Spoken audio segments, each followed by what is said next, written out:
Hi dears, എല്ലാവർക്കും നമസ്കാരം. പത്തരമാറ്റ് സീരിയലിൻ്റെ ഇനി വരാനിരിക്കുന്ന ഒരു ഗംഭീരമായിട്ടുള്ള വിശേഷത്തിലേക്ക് എല്ലാ കൂട്ടുകാർക്കും സ്വാഗതം കേട്ടോ.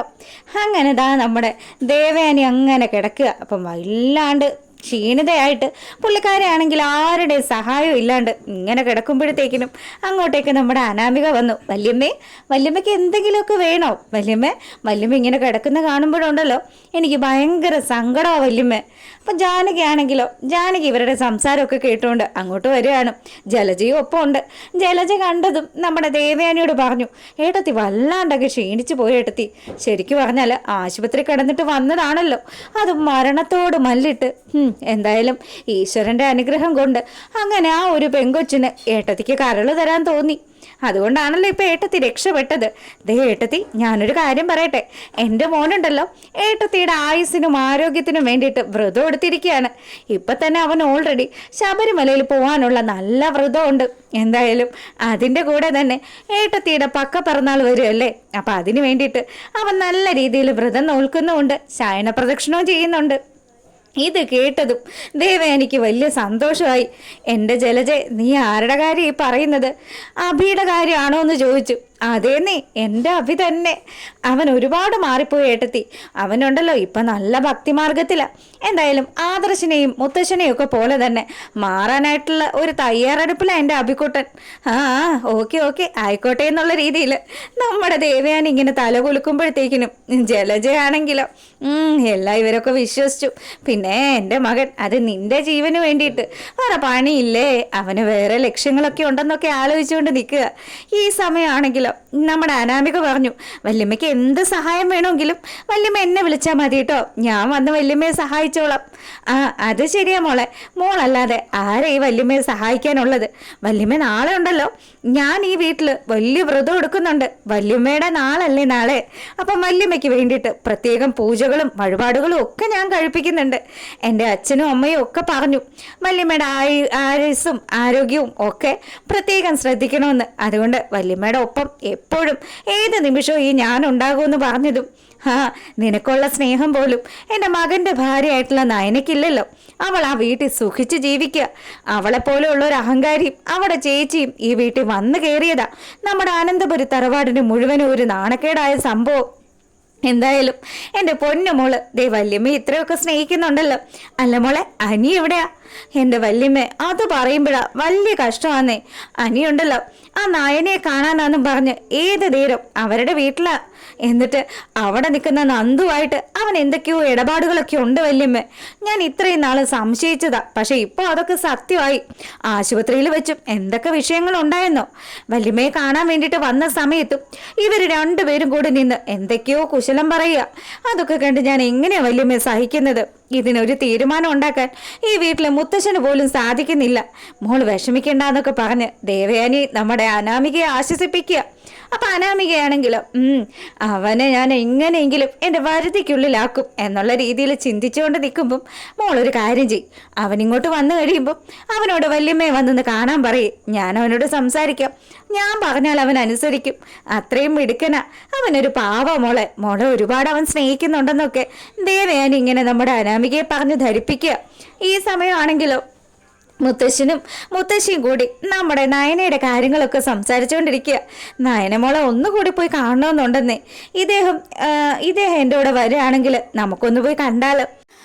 എടോ വസുന്ധരെ, താനൊന്ന് സമാധാനപ്പെട്, നമുക്ക് എന്തായാലും പോവാന്ന് മുത്തശ്ശൻ വാക്ക് കൊടുക്കുക. ഈ സമയമാണെങ്കിലോ നമ്മുടെ അഭിയും ജലജയും നവ്യയും കൂടി മുട്ടനടി നടക്കുക.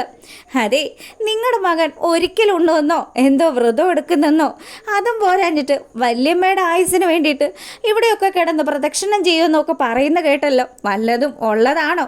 അതും ഇവൻ ഇതൊക്കെ ചെയ്യുമെന്ന് പറഞ്ഞാൽ വിശ്വസിക്കാനേ കുറച്ച് ബുദ്ധിമുട്ടുണ്ട്. എടി, നീ ഏത് സമയവും എൻ്റെ മകനെ കൊച്ചാക്കിക്കൊണ്ടുള്ള നിൻ്റെ ഈ സംസാരം ഉണ്ടല്ലോ, അതങ്ങ് അവസാനിപ്പിച്ചേക്കണം. പിന്നെ നീ എന്താ എന്നെക്കുറിച്ച് ധരിച്ചു വെച്ചിരിക്കുന്നത്? ഞാനുണ്ടല്ലോ, ഞാൻ ചെയ്യുമെന്ന് വിചാരിച്ചാൽ ഒരു കാര്യം ഞാൻ ചെയ്തിരിക്കും. പിന്നെ നീ പറയുന്നത് പോലെയൊന്നും അല്ല കാര്യങ്ങൾ.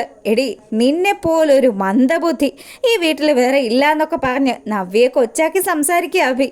ഈ സമയം നമ്മുടെ നവ്യക്ക് നല്ല ദേഷ്യം വന്നു. ഡാ, നിന്നെയും നിന്റെ അമ്മയുമാണ് ഈ വീട്ടിലെ ഏറ്റവും വലിയ വിഷജന്തുക്കൾ. എന്തായാലും അനന്തപുരി തറവാട്ടിന് കണ്ണ് കിട്ടാണ്ടിരിക്കാനാണ് ഈ രണ്ട് വസ്തുക്കളെ ഈശ്വരൻ ഇവിടെ കൊണ്ടുവന്ന് പ്രതിഷ്ഠിച്ചത്. ആ കാര്യത്തിൽ എനിക്ക് ഒരു സംശയവും ഇല്ല. സ്വന്തം കുഞ്ഞിനോട് പോലും ആത്മാർത്ഥതയില്ലാത്തതാണല്ലോ നിന്റെ പ്രവൃത്തി എന്നൊക്കെ പറഞ്ഞ് നവ്യ നല്ല രീതിയിൽ നമ്മുടെ അഭിയെ അങ്ങോട്ട് കൊച്ചാക്കി സംസാരിക്കുക. അഭിയാണെങ്കിലോ, അമ്മ ഇനി ഞാൻ എന്തായാലും ഇവിടെ നിന്നാൽ എൻ്റെ കയ്യിൽ നിന്ന് എന്തെങ്കിലുമൊക്കെ വരും. അതുകൊണ്ട് ഞാൻ അമ്പലത്തിലേക്ക് പോവാണ്. ഇനി അവിടെ കുറച്ച് പരിപാടികളൊക്കെ ഉണ്ടെന്നും പറഞ്ഞ് അവൻ അവിടെ നിന്ന് പോവുക. ഈ സമയമാണെങ്കിലോ നമ്മുടെ അനിത നയനയുടെ വീട്ടിൽ നിന്ന് മടങ്ങി എത്തിയിരിക്കുക. അപ്പം നയനയുടെ വീട്ടിൽ പോയതും ആ കാര്യങ്ങളൊക്കെ ആയിട്ട് അനാമിക ഇങ്ങനെ നല്ല കട്ടക്കലിപ്പി നിൽക്കുക. എടാ, നീ ഏത് നേരം ആ നന്ദുവിൻ്റെ പിന്നാലെ തന്നെയല്ലേ? നിനക്ക് നാണം ഉണ്ടോടാ? ഭാര്യയായിട്ട് ഞാനൊരുത്തി ഈ വീട്ടിലുണ്ടല്ലോ, എന്നിട്ട് നീ എപ്പോഴെങ്കിലും എന്നെക്കുറിച്ച് ചിന്തിക്കുന്നുണ്ടോ എന്നൊക്കെ ചോദിച്ച് അവളാണെങ്കിൽ നമ്മുടെ അനിയുടെ ചെവി തിന്നുകൊണ്ടിരിക്കുക. അപ്പം അനി പറഞ്ഞു, എൻ്റെ പൊന്നു മോളെ, നിന്നോട് വഴക്കിടാൻ എനിക്ക് നേരെയില്ല, നീ നിൻ്റെ പാട് നോക്കെന്ന് പറഞ്ഞ് അവനകത്തേക്ക് പോകാൻ തുടങ്ങിയപ്പം അതെ നിന്നെ വല്യമ്മ കാണണമെന്ന് പറഞ്ഞു. എത്രയും പെട്ടെന്ന് നീ വല്യമ്മയുടെ റൂമിലേക്ക് ചെല്ലാൻ പറഞ്ഞു. ഈ സമയമാണെങ്കിലോ നമ്മുടെ ദേവയാനി അവിടെ അങ്ങനെ കിടക്കുക. അപ്പം വല്യമ്മയുടെ അടുത്തേക്ക് വളരെ സ്നേഹത്തോടു കൂടി നമ്മുടെ അനി ചെല്ലുക. ഓ, ഇനി വല്യമ്മയ്ക്ക് എന്തേഷണിയാണാവോ വെച്ച് കൊടുത്തിരിക്കുന്നതെന്നൊന്നും അറിയത്തില്ല. എന്തായാലും ഇവളും എൻ്റെ അമ്മയും എനിക്കിപ്പം നല്ല ഒന്നാം തരം പാരയായിക്കൊണ്ടിരിക്കുക എന്നൊക്കെ അനി ആലോചിച്ചുകൊണ്ടിരിക്കുക. ഈ സമയമാണെങ്കിൽ ദേവയാനി പറഞ്ഞു, മോനെ ഇങ്ങോട്ട് വാ, നീ എവിടെയായിരുന്നു ഇത്രയും നേരം? വല്യമ്മ വന്നിട്ട് വല്യമ്മ ഒന്ന് കാണാൻ പോലും എൻ്റെ മോൻ വന്നില്ലല്ലോ. വല്യമ്മ ഞാനേ നയനേട്ടത്തിയുടെ അടുത്തേക്ക് പോയിരിക്കുമായിരുന്നു. നയനേട്ടത്തി, നീ എന്തിനാ എപ്പോഴും ഇങ്ങനെ നയനയുടെ വീട്ടിൽ പോകുന്നത്? നയനയുടെ വീട്ടിൽ പോകുന്നത് സത്യം പറ നീ നന്ദുവിനെ കാണാൻ വേണ്ടിയിട്ടാണോ എന്ന് ദേവയാനി ചോദിക്കുക. ഇത് കേട്ടതും അനിയാണെങ്കിൽ എന്താ വല്യമ്മ ഈ പറയുന്നത്? ഞാനൊരിക്കലും അത്തരത്തിലുള്ള ഒരു സ്വഭാവക്കാരനാണെന്ന് വല്യമ്മയ്ക്ക് തോന്നുന്നുണ്ടോ എന്ന് ചോദിച്ചു. ഇത് കേട്ടതും ദേവയാനി പറഞ്ഞു, പിന്നെ മോനെ, എന്തിനാ നീ ശരിക്കും നയനയുടെ വീട്ടിൽ പോകുന്നത്? നയനയുടെ വീട്ടിൽ പോകുന്നതിനൊക്കെ ഒരു പരിധിയില്ലേ? അത് വല്യമ്മ നയനേട്ടത്തിക്കും വയ്യാണ്ടിരിക്കുകയല്ലേ എന്ന് നമ്മുടെ അനിയുടെ വായിന്ന് വീണു. ഇത് കേട്ടതും അതെന്താ അവൾക്ക് വയ്യാത്തത്? അവളും എന്നെ പോലെ എന്തെങ്കിലും ഓപ്പറേഷൻ കഴിഞ്ഞ് കിടക്കുവാണോ എന്ന് എടുത്ത വായിക്ക് ദേവയാനി ചോദിച്ചു. ഒരു നിമിഷം ഒന്ന് ആലോചിച്ചതിന് ശേഷം അനി ആ കാര്യം അങ്ങ് പറഞ്ഞു. അതെ, ഞാൻ വെറുതെ പോയതാ. ഏട്ടത്തിക്ക് ചെറിയ വയ്യായ്കയൊക്കെ ഉണ്ട്. പിന്നെ ഏട്ടനെ പിരിഞ്ഞ് നിൽക്കുന്നതിൻ്റെ സങ്കടമൊക്കെ ആയിരിക്കും. അത് നീ വെറുതെ പറയുന്നതാ. അവൻ 24 മണിക്കൂറും അവളുടെ അടുത്താണെന്നൊക്കെ ഞാൻ അറിയുന്നുണ്ട്. എന്തായാലും നീ നിൻ്റെ ഏട്ടനെ കണ്ടു പഠിക്കുന്നൊക്കെ പറഞ്ഞിട്ട് ഇനിയിപ്പം ഏട്ടൻ്റെ സ്വഭാവം എനിക്കത്ര തൃപ്തിയായി വരുന്നില്ല. എന്തായാലും മോനെ, അനാമിക മോള് നല്ല പത്തരമാറ്റ് തനി തങ്കമാണ്. അവളെപ്പോലെയുള്ള ഒരുത്തിയുണ്ടല്ലോ നിൻ്റെ ജീവിതത്തിൽ വന്നു ചേർന്നത് നമ്മുടെ ഈ കുടുംബത്തിൻ്റെ ഐശ്വര്യം കൊണ്ടാണ്. അതുകൊണ്ട് നീ ഒരിക്കലും അവളെ കരയിപ്പിക്കരുതെന്നൊക്കെ പറഞ്ഞ് ദേവയാനിത ഇവരെ ആശ്വസിപ്പിച്ചുകൊണ്ടിരിക്കുക. അപ്പം ഈ സമയമാണെങ്കിലോ നമ്മളെ കാണിക്കുന്നത് ആദർശനെയും നയനയും ഒക്കെയാണ് കേട്ടോ. അപ്പോൾ ആദർശാണെങ്കിൽ ഭയങ്കര സന്തോഷത്തിൽ നമ്മുടെ നയനയുടെ അടുത്ത് ഇങ്ങനെ ഇരിക്കുക. എടോ, സത്യം പറഞ്ഞാൽ എനിക്കിവിടുന്ന് വീട്ടിലേക്ക് പോകാനേ തോന്നുന്നില്ല. പിന്നെ അമ്മ പ്രശ്നം ഉണ്ടാക്കുമെന്ന് ആലോചിക്കുമ്പോൾ ഒരു സങ്കടം, അത്ര മാത്രമേ ഉള്ളൂ. എന്തായാലും തന്നെ പോലെയുള്ള ഒരു മരുമോളുടെ നന്മയൊന്നും തിരിച്ചറിയാനായിട്ട് എൻ്റെ അമ്മയ്ക്ക് സാധിക്കുന്നില്ലല്ലോ. അതാണോ നമ്മുടെ ജീവിതത്തിലെ ഏറ്റവും വലിയൊരു പരാജയം. ആദർശേട്ടാ, നിങ്ങൾ എന്തിനാ ചുമ്മാ വിഷമിക്കുന്നത്? നിങ്ങളുടെ അമ്മ എന്നെങ്കിലും എന്നെ സ്നേഹിക്കുന്ന ഒരു ദിവസം വരും. ആ ദിവസത്തിനായിട്ട് നമ്മൾ കാത്തിരിക്കുക. അങ്ങനെ എന്തായാലും അത് ഉടനെ തന്നെ സംഭവിക്കും. അതുവരെ നമുക്ക് കാത്തിരിക്കുക എന്നൊക്കെ പറഞ്ഞ് നയന വലിയ പോസിറ്റീവായിട്ട് നമ്മുടെ ആദർശിൻ്റെ അടുത്ത് സംസാരിച്ചുകൊണ്ടിരിക്കുക. ഈ സമയം നമ്മുടെ അനാമിക അമ്മയെ വിളിച്ച് സംസാരിക്കുക. അപ്പോൾ രേവതിയാണെങ്കിലോ, പറയുമോളെ എന്തുണ്ട് വിശേഷം? എൻ്റെ അമ്മയെ ആ അനി വീണ്ടും ആ നയനയുടെ വീട്ടിൽ പോയിട്ടാണ് വന്നിരിക്കുന്നത്. ഞാനുണ്ടല്ലോ വല്യമ്മ ഇളക്കിയിട്ടുണ്ട്. എന്തായാലും വല്യമ്മ അനിയെ വിളിച്ച് ഗുണദോഷിക്കാന്നൊക്കെ പറഞ്ഞിട്ടുണ്ട്. കാര്യങ്ങൾ നമ്മൾ ഉദ്ദേശിക്കുന്ന രീതിയിൽ നടക്കോ ഇല്ലയോ എന്നുള്ളതൊക്കെ കണ്ട് തന്നെ അറിയാം. മോളെ, ഏറ്റവും വലിയ പ്രശ്നം എന്താണെന്ന് മോൾക്കറിയോ? ആ മൂർത്തി മുത്തച്ഛനാ. അതെന്തായാലും ഞാൻ ഇന്നത്തെ കൊണ്ട് അത് ആലോചിച്ച് വെച്ചിരിക്കുക.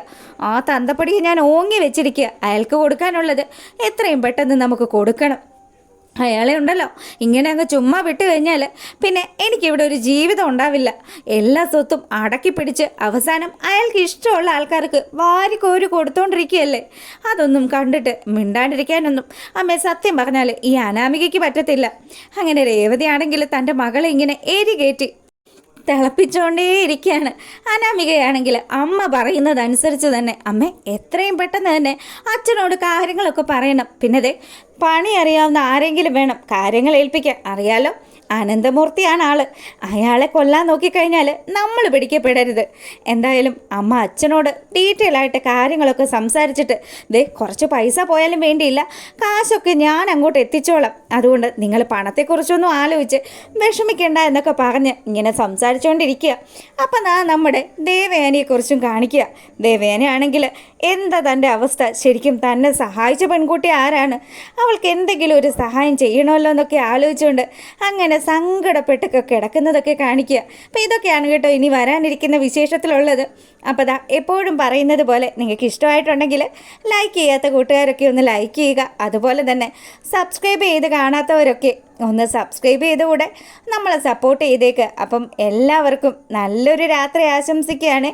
അപ്പം നമുക്ക് മറ്റൊരു വീഡിയോ ഒക്കെ ആയിട്ട് തിരിച്ചു വരാം. അതുവരെ okay, bye bye, thank you, good night.